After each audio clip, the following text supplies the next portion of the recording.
BA third year में आपके topic दिया हुआ है पर्यावरण पर विकास का प्रभाव।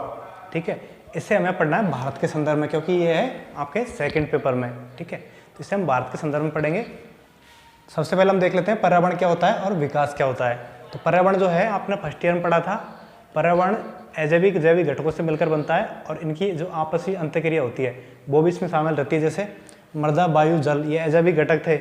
ठीक है, सूक्ष्म जीव, जीव जंतु, पादप, ये जो इसके जैविक घटक थे, इनकी जो आपस में अंतःक्रिया करते हैं एक दूसरे से, वो भी पर्यावरण के अंतर्गत आती है। ठीक है, अब देखेंगे हम विकास क्या होता है। विकास का मतलब है कोई भी ऐसे कार्य जो मानव के लिए लाभदायक होते हैं। ठीक है, जैसे रेलवे का विकास, रेलवे लाइनों का, सड़कों का विकास, खनिज निकालने के लिए, वनों को काट दिया रहने के लिए। ठीक है, मानव ने मृदा प्रदान हो गया उससे। ठीक है, इन सारी क्रियाओं से। इसके अलावा उद्योगों का विकास किया, नए नए उद्योग लगा दी, फैक्ट्रियाँ लगा दी। ठीक है, नहरें बना दिया, बांध बना दी। ये सारी जो क्रियाएं हैं मानव के लाभ के लिए बनाई गई है। कृषि का विकास भी मानव ने खुद ने किया है, नेचुरल रूप से कृषि होती नहीं थी। ठीक है, तो ये सारी जो क्रियाएं है ये विकासात्मक क्रियाएं मानी जाती है। इन क्रियाओं का पर्यावरण को ऊपर क्या इफेक्ट पड़ा। पर्यावरण जो है नेचुरल था, प्राकृतिक था। ये सारी जो है मानवीय गतिविधियां है, तो इनका इफेक्ट इसके ऊपर क्या पड़ा, ये आपको देखना। टॉपिक आपका यही है, पर्यावरण पर विकास का इफेक्ट। ठीक है, तो इन सारी क्रियाओं का इसके ऊपर क्या इफेक्ट पड़ा पर्यावरण के ऊपर, वो हम देखेंगे। ठीक है, यहाँ प्रभाव क्या पड़ा लिखा हुआ है। तो ये 7 जो प्रभाव है ये मेन इफेक्ट है इसके। इनके अलावा कई सारे इफेक्ट है, लेकिन जो मुख्य है उनमें आप बता रहा हूँ। पहला प्रभाव है वायु प्रदूषण। वायु प्रदूषण कैसे हुआ, जैसे उद्योग थे, कृषि थे, इनसे जो क्या हुआ, रसायन वगैरह निकले, इससे जहरीली गैसें निकली उद्योगों से।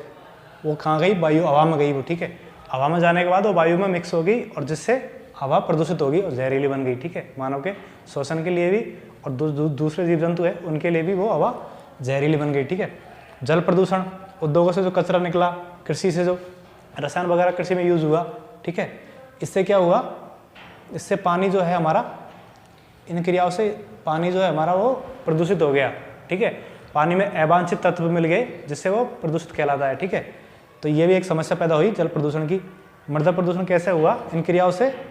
जैसे कृषि है, कृषि में हमने क्या डाल दिया, रसायन वगैरह डाले। ठीक है, उद्योगों में भी कई प्रकार के उद्योगों से जो कचरा निकला उससे हमने कहाँ बहा दिया, मिट्टी वगैरह में डाल दिया या नदी वगैरह में बहा दिया, जिससे क्या हुआ, मृदा जो है प्रदूषित हो गई। ठीक है, इन हानिकारक रसायनों से। इसके अलावा जो खनन है उसमें से जो कचरा निकला अपशिष्ट खनन के, वो भी सारे मिल गए मृदा में, तो उससे भी मृदा हो गई खराब। ठीक है, बाढ़ और भूस्खलन, ये जो क्रिया है ये नेचुरल क्रिया मानी जाती है, प्राकृतिक, लेकिन ये मानवीय विकास के कारण इन क्रियाओं में वृद्धि हुई है।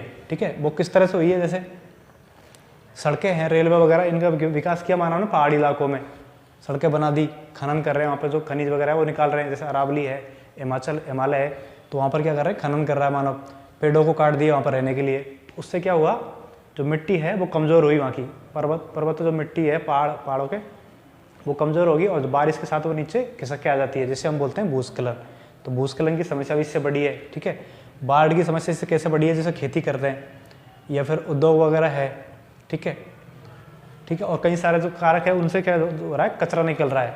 कचरे को हम क्या करते हैं, पानी में बहा देते हैं, नदियों में डाल देते हैं, तो बह के नदियों को जाम कर देता है और उससे क्या होता है, नदी में पानी की मात्रा ज़्यादा होने के कारण बाढ़ आ जाती है। ठीक है, बारिश के टाइम। तो ये सारी समस्याएं हैं, ये मानव के विकास के कारण पैदा हुई है। इसमें जल भराव और लवणता की समस्या नेक्स्ट है। तो ये जो है ये समस्या ये कैसे पैदा हुई है, जैसे हरित क्रांति थी, हरित क्रांति का पर्यावरण के ऊपर इफेक्ट पड़ा था, या लोगों ने अपना गोल फर्स्ट ईयर में पढ़ा था। ठीक है, ये चीज़। तो ये जल भराव की समस्या कैसे पैदा हुई, हरित क्रांति में सिंचाई पर जोर दिया गया था, अधिक सिंचाई पर ध्यान दिया गया था, जिसके कारण खेतों में पानी की भरने की समस्या पैदा हुई, जिसे हम जल भराव की समस्या बोल देते हैं। और जल भराव के कारण लंबे टाइम तक उसमें पानी भरा रहा खेतों में, जिससे क्या हुआ, नीचे जो खनिज लवण थे जो मिट्टी में, वो सारे बाहर आ गए। ठीक है, उससे लवणता की समस्या पैदा हो गई। राजस्थान में से बोला जाता है सैम की समस्या। ठीक है, इसके बाद पारितंत्र, इसके ऊपर क्या इफेक्ट पड़ा, नेगेटिव। जैसे खनन है, खनन करने के कारण मानव ने पेड़ पौधों को विनाश कर दिया।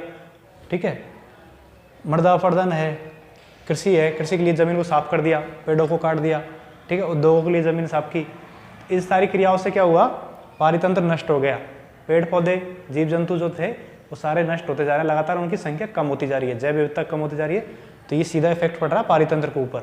ठीक है, पारितंत्र को नुकसान हो रहा है और उसमें असंतुलन पैदा हो रहा है। इसके बाद एक समस्या और पैदा हुई है, विस्थापन की समस्या। विस्थापन की समस्या कैसे पैदा हुई है?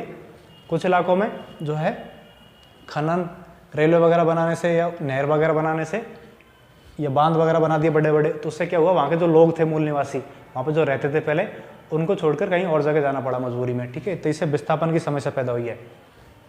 विस्थापन के बाद भूकंप। भूकंप कैसे आ रहे हैं? इस विकास क्रियाओं से बांध है, बड़े बड़े बांध बना दिए, उसके ऊपर क्या होगा, ओवरलोडिंग होगी जमीन के ऊपर और ज़मीन वहाँ पे धंसने की समस्या पैदा होगी, तो इसके कारण भूकंप पैदा हो गए, ठीक है। भूकंप की क्रियाएं क्रिएट हुई इससे। इसके अलावा तापमान वृद्धि या जलवायु परिवर्तन, ये तो एक वैश्विक समस्या है। ये समस्या जो है एक बड़े लेवल की समस्या है, लेकिन ये जो मानवीय क्रियाएं हैं, इन क्रियाओं से ये तेज़ी से बढ़ी है, तापमान की वृद्धि और जलवायु परिवर्तन की समस्या। तो ये किस तरह से बढ़ी है? जैसे मानव हमने पेड़ काटे, पेड़ क्या करते हैं, CO2 को कम करते हैं, कार्बन डाइऑक्साइड को, ठीक है। लेकिन पेड़ों की कमी के कारण क्या हुआ, CO2 की मात्रा बढ़ने लगी, क्योंकि उसको सोख नहीं पाए पेड़ पौधे। उसके कारण से हरित गृह प्रभाव की क्रिया हुई, फर्स्ट ईयर में आपने पढ़ा था। तो उससे तेज तापमान में वृद्धि हुई और तापमान में वृद्धि होने के कारण जलवायु में परिवर्तन आ रहा है। जलवायु में परिवर्तन से क्या हो रहा है, आप लोग देख भी रहे होंगे, जैसे बारिश जो है उसका पैटर्न चेंज हो गया। पहले जुलाई में अधिक बारिश होती थी, लेकिन वर्तमान में अगस्त में अधिक बारिश हो रही है। जहाँ कम बारिश होती थी राजस्थान में, उन भागों में ज़्यादा बारिश हो रही है, और जहाँ पर अधिक बारिश होती थी उन भागों में बारिश कम हो गई है। तो ये क्या है,